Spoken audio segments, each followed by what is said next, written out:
There you go. All right. So, hello, everyone. My name is Paneet, and I am the Chief Development Officer at the Journal of Young Investigators, which is the world's largest undergraduate-only journal. We have a wonderful guest with us today, Dr. Rydell. Dr. Mark Rydell is Associate Professor of Electrical and Computer Engineering at the University of Minnesota. From 2006 to 2011, he was Assistant Professor. He's also a member of the graduate faculty in Biomedical Informatics and Computational Biology. From 2004 to 2005, he was a lecturer in computation and neural systems at Caltech. He has held positions at Marconi Canada, CAE Electronics, Toshiba, and Fujitsu Research Labs. He received his PhD and his Master's of Science in Electrical Engineering at Caltech and his Bachelor of Engineering in Electrical Engineering with a minor in Mathematics at McGill University. His PhD dissertation titled Cyclic Combinational Circuits received the Charles H. Wiltz Prize for the best doctoral research in electrical engineering at Caltech. His paper, The Synthesis of Cyclic Combinational Circuits, received the Best Paper Award at the Design Automation Conference. He is a recipient of the NSF Career Award. Thank you so much for joining us today, Dr. Rydell. Is there anything else that you wanted to add before we begin with the questions? Not at all. That was a lengthy introduction. Yes, absolutely. And the word combinational seems to, you either you really love it or it's a big thing in electrical engineering. Yeah. Yeah. So I'll just begin with the questions right away. So of course, this series that we have, we're sort of catering it to undergraduate students and even high school students. And so we're just going to ask some questions that might help them choose what career they might want to go into, specifically your field, and if that might interest them. So what first drew you to your profession? A clarification, profession as a university professor or the field of computer engineering or both? The field of computer engineering. Okay. Yeah. So the field of computer engineering, at a very young age, I got a computer. And back then, because I'm not a young guy, computers weren't as ubiquitous as they are now. They were common, of course, but not everybody had a computer. It was an Apple II computer in their household that a grade 3 or grade 4 student could play around with it. And I took to it like a fish to water. And partly, as any child, I discovered that I could learn and excel working with the computer, whereas my father, who was the most brilliant person I've known, a mathematician, couldn't.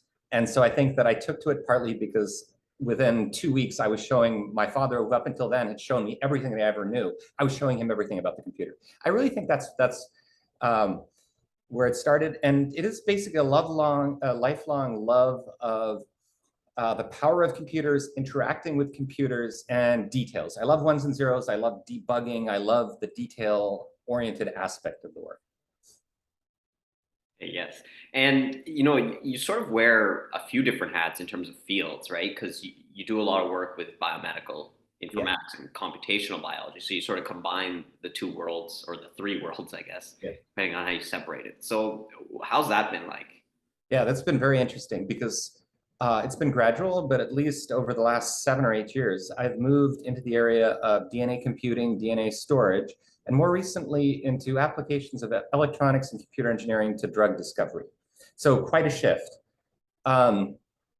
That's been really challenging because, and I think many people listening to this podcast at various points will encounter this, I have imposter syndrome. I know that I don't have a training in medicinal chemistry, and here I am working on problems in technology for drug discovery. And it kind of comes with seniority in a field. You have the confidence that people don't call you out for being ignorant as readily as they do a junior person in the field. So I can stand up and talk and people listen, even though I'm not an expert in the field. But I think I've moved into those areas because the applications are compelling. I've reached a point in my career where I want to see an impact in what I do, and I can say, okay, if I work in these areas, this can really make a difference, however that's defined. Okay, great. Thank you for that, Mark. So we want this to be useful for undergraduates, but also final year high school students. So on that note, what advice would you give to students who are unsure if electrical engineering is right for them? Yeah. That is, it's a broad question. I do a lot of advising, meaning career advising of our undergrads. And many of them ask the question, should they major in electrical engineering and computer engineering? Should they consider another topic? There's no right answer to this, unfortunately.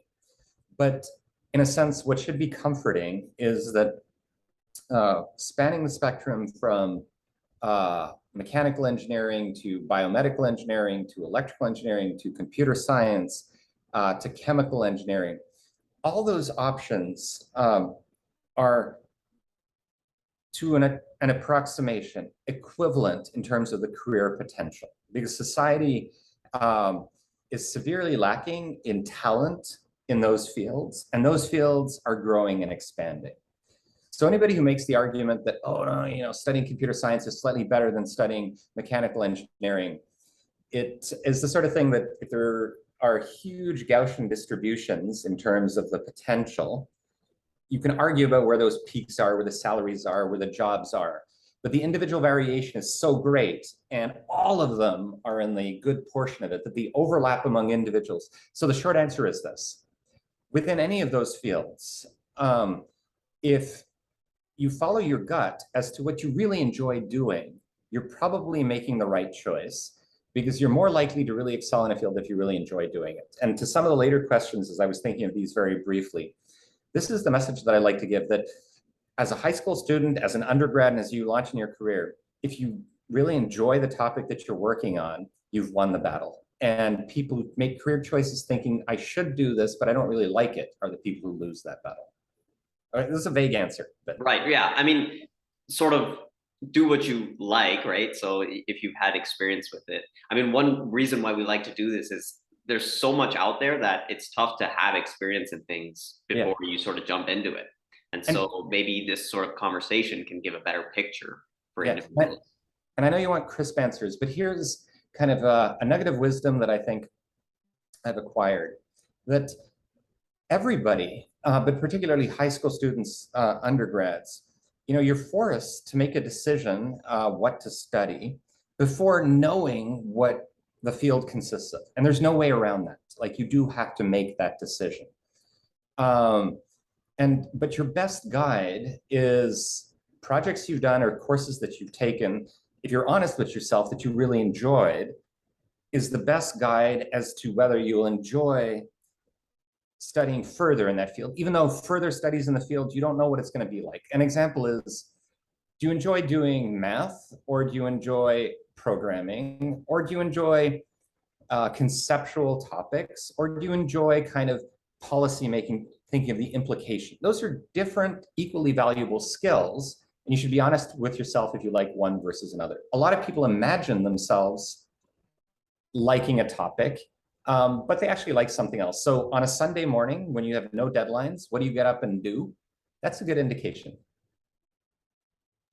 Absolutely. And this next question actually kind of relates to this specifically for electrical engineering, I guess, or your research field, which I know is more than just electrical engineering. But what are the major challenges people face in your profession and or in your research field? So as an academic,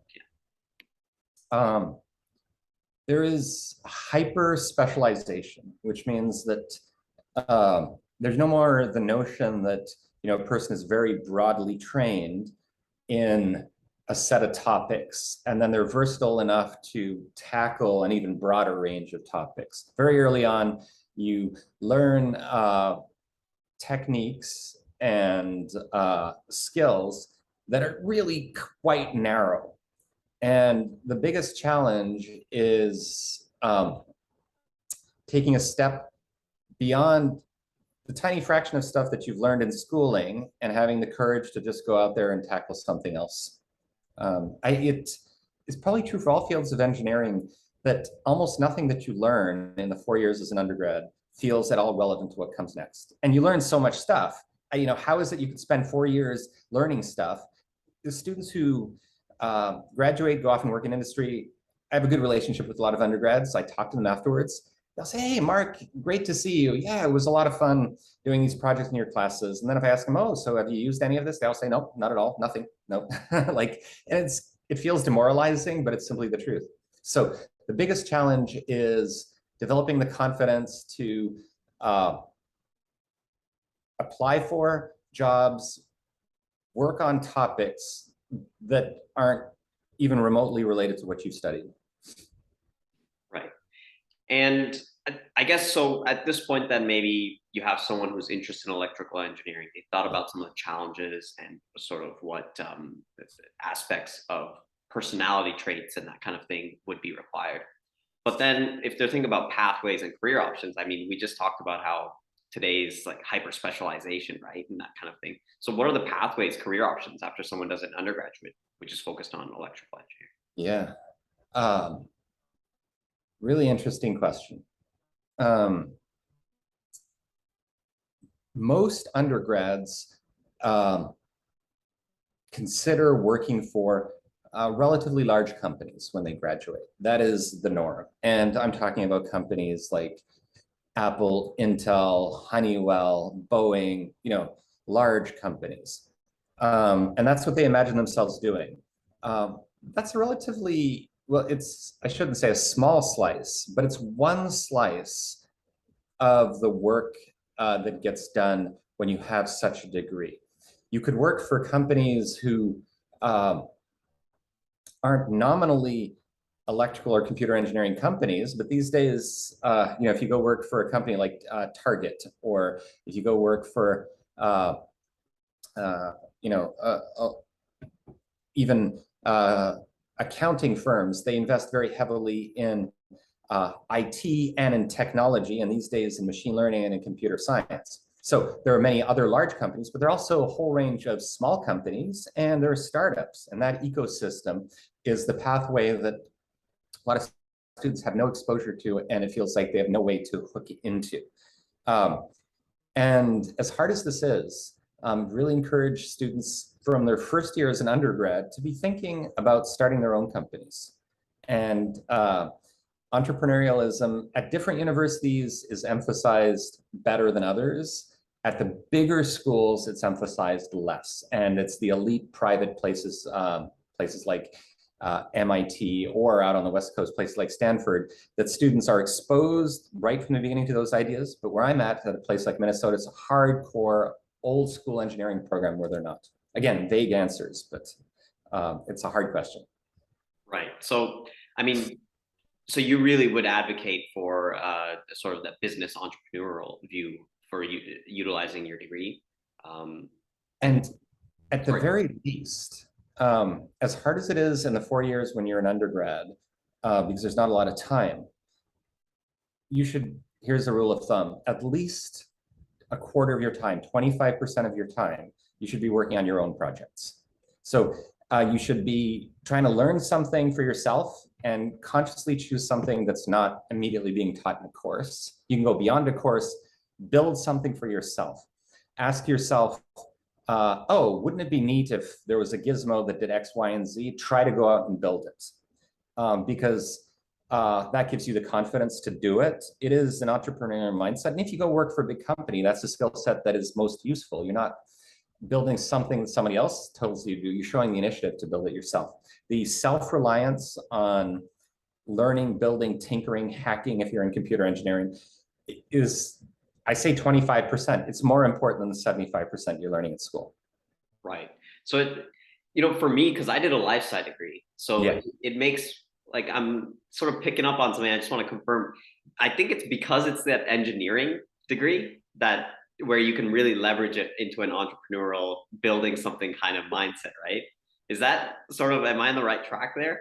Because You like, would are. you recommend that for like a life sci degree? I totally would. So there's the field of synthetic biology, which is, much more mature than it was 5 or 10 years ago. It's kind of like biohacking, and there's a community, DIY community of, genetic engineering and hacking away with chemistry or biology in a lab in your basement doing stuff. I'd really recommend it because it is so cool and so exciting, and there are plenty of resources out there to do it. It still will surprise older people. And so the mindset that in the biosciences, you're just learning what other people have taught you, and you're learning then to do what other people tell you to do in a lab. If you can break free from that, you have a huge edge. Okay, So across the board. Right. Probably. And Yeah. students who study medicine, even harder.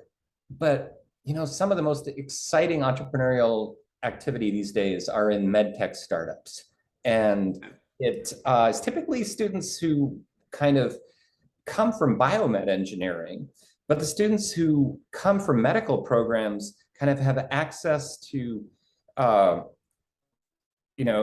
hospitals and clinical research where there are lots of good ideas and the fruit is a bit lower to pluck than it is if you're trying to, compete in cryptocurrency coding. You know what I mean? It's just, it's so I'd really encourage that. Right. Okay.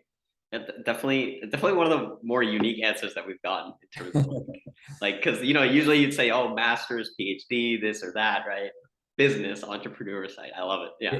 But just a caveat on that, I have a very negative view of how business is taught in a lot of business schools. And I shouldn't be so negative in this, but the kind of traditional MBA type of material is not bad, but it's really geared towards either higher level corporate business or it's geared towards somebody who wants to start a dry cleaning business.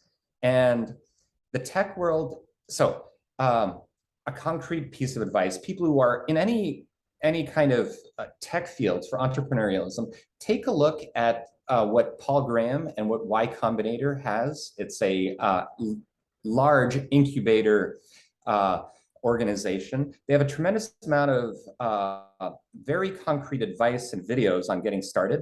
And everything they say is correct. And a lot of what they say in MBA programs is not. Like, for instance, in an MBA school, they'll tell you before you even consider launching a product, you have to have a marketing plan. You don't. Like in the tech world, you have to figure out how to build something that people want to buy. That's all you work on. You don't worry about a website or a marketing plan or any of that. So it's just differences in mindset. So entrepreneurialism, but not traditional business thinking is what I'd advocate. Right. And you'd recommend Y Combinator as a great resource for that. As a resource, just go there, a wealth of extremely succinct, well thought out answers and pointers to how to begin the process. Absolutely. Great. And so at this point, maybe we have a student who's like, okay, electrical engineering sounds great to me. Now they're in their undergrad. So if you could go back in time to your undergraduate years, the classic question, is there anything you would tell your younger self to change or do differently? Yes. So this was the one question when I saw on your list, I thought, okay, I've got an honest answer to that. I would tell myself to relax, enjoy the learning, and be a happier person. I'm very happy now. As an undergrad, I was simply too stressed. I was too apprehensive. I was too insecure about what would come next. And I didn't take the time to enjoy what I was learning. And I think that limited how effectively I could learn it. Because for engineering programs, they're tough. The rate of homeworks, labs, and exams that comes is punishing. And I was very ambitious. I wanted to go do my PhD. I wanted to succeed. I wanted to go to a very prestigious school for grad school. I was always very worried about grades. It meant that that 4-year period was not a happy time.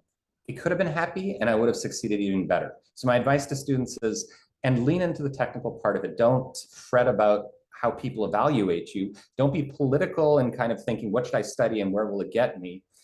Focus on just diving into the material, because most people who want to study electrical engineering like the puzzle solving aspect of it. Lean into it. Absolutely. Yeah. And what you said there really stands out to me because that's something I've thought about as well. It's like, I always like to enjoy the process and we have this life that we're living, we don't want certain big aspects of it, like your education years and, your work years to be so dull and heartbreaking, I guess. Yeah. So but when you're in that sort of competitive field, like you're saying with engineering or like life sci degree, if you want to go in medicine, you sort of have to hammer down, right? So how do you find that, how do you enjoy something that is tough and that requires you to, not go out on weekends and that kind of thing and really read your material and that kind of thing? It's a good question because what I said was glib and it basically applies to people who can do very well uh, while maintaining some kind of work-life balance.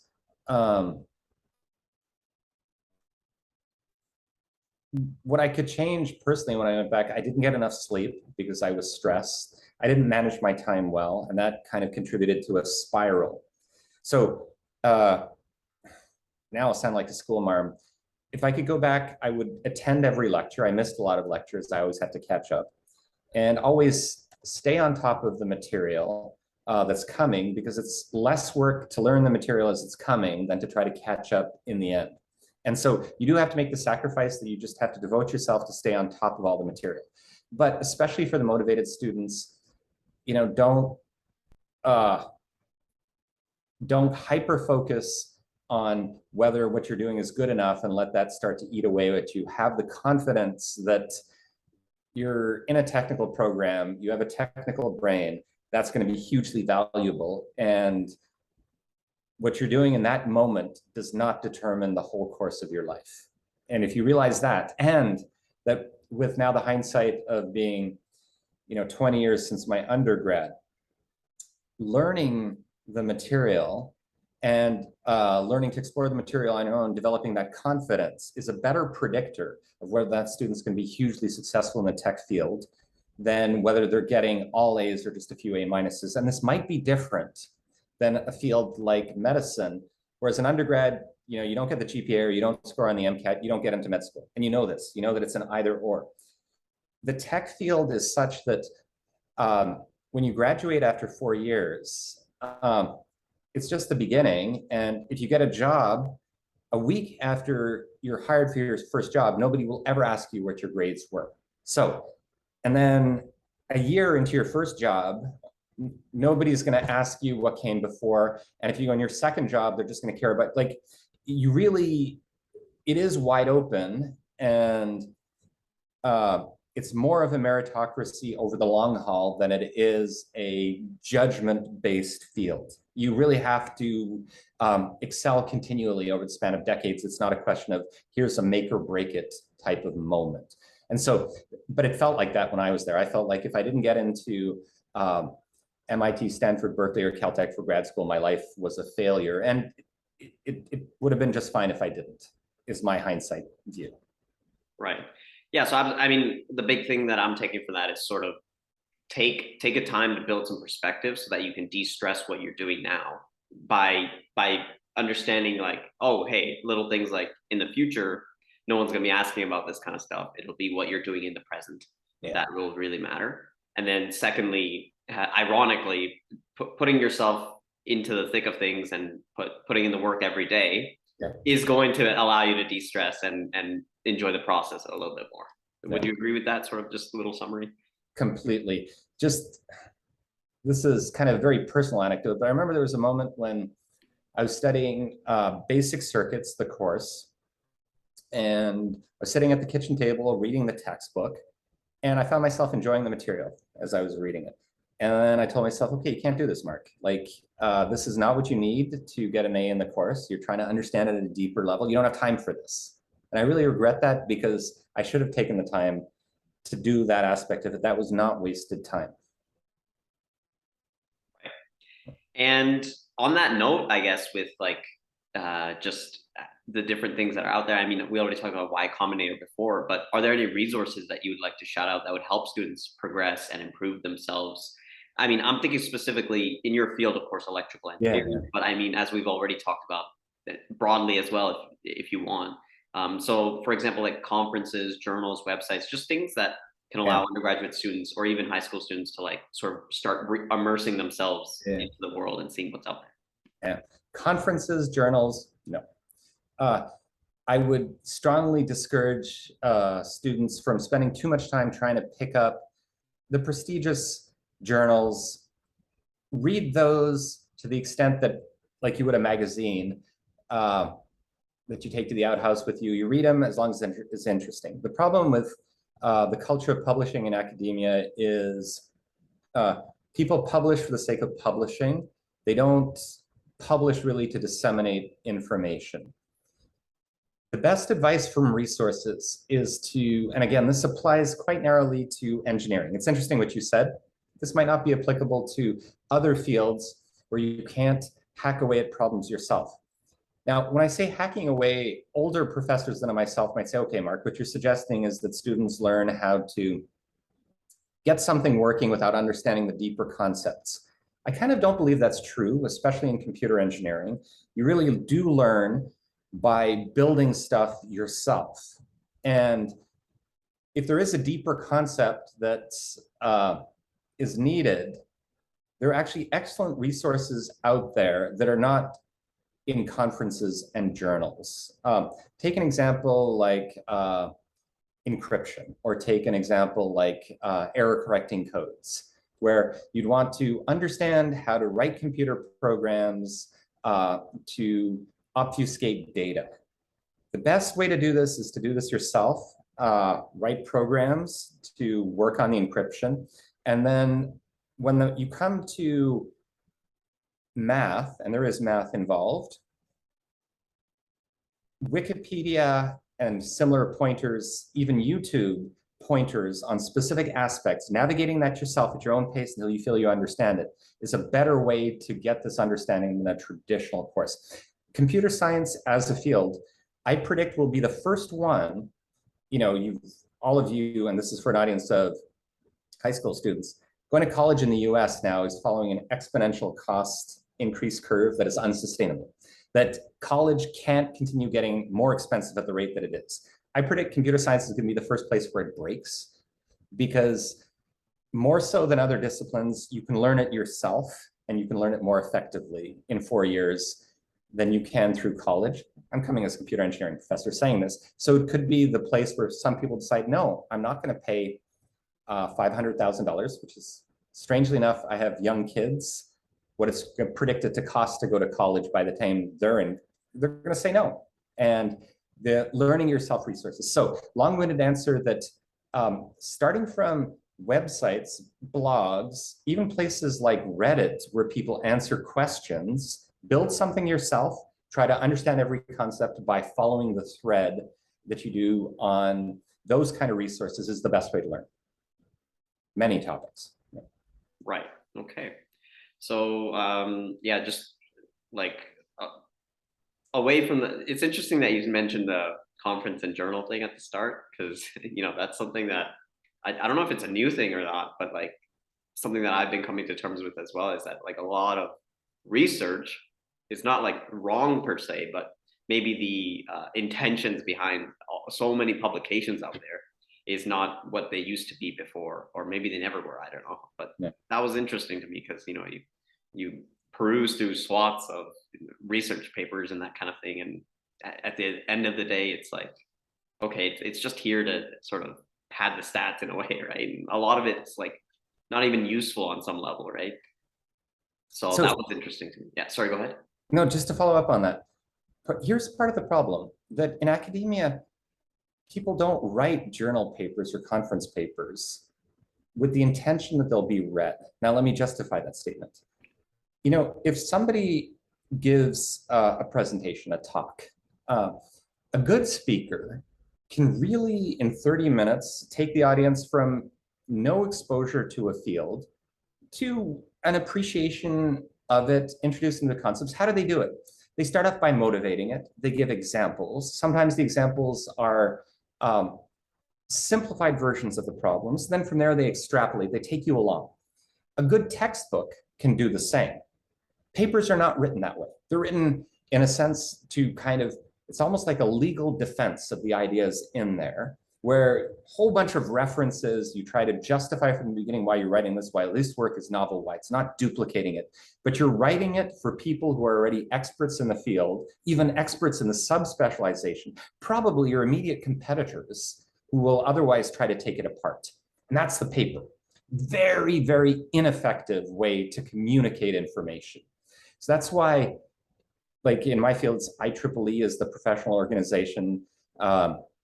Those journals, almost useless papers, almost useless to read. It's different if you look at like Nature, Science, some of the elite publications where it's really competitive to be published, and there are huge problems there too, but often truly great science, new science appears there. You kind of have a pointer as to what the community thinks is astonishing. And the papers are still hard to read, but at least they're not written just for the sake of career or justifying research. Yeah, and thank you for that. I didn't want to have you elaborate so much on that, but I just thought it was so interesting, so I had to sort of mention it. But yeah, yeah. So Dr. Rydell, those are all the questions that I have today. Thank you so much, first of all, for taking time out of your busy day to join us and provide marvelous advice to all who watch this. And I just wanted to sort of pass the mic back to you if you had anything else that you wanted to touch on. Yeah, just I'm being repetitive now, but being a teenager is a stressful time. Being a young adult is a stressful time. And there's no way around that.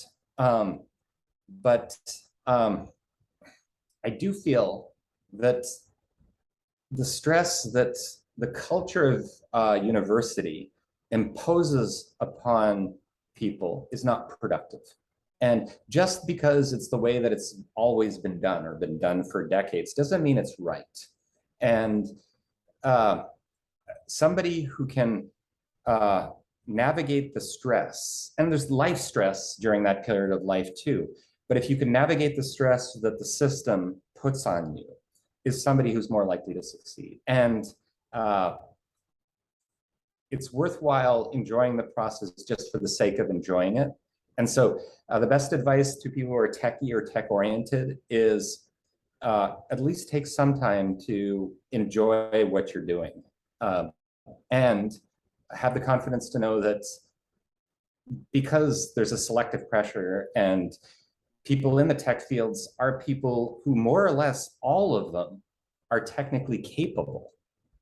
Your brain is hugely valuable to society and your career looks very, very bright. It's just the world is becoming an incredibly technical place and there's a shortage of technical people. There will be to continue to be a shortage. So you can kind of relax. Like your brain, your talents will be sought out. So I'm repetitive here. Try to enjoy those 4 years. Try not to stress so much about which college you get in. I'm not saying don't do a good job. Like really knock it out of the park with the applications. Try to get really good grades. If you don't, your future is very likely just as bright. I mean, there you go. I'd love to let that just simmer. Your brain is valuable. And it's hugely valuable. Yeah, that's a great way to end it. Yeah. So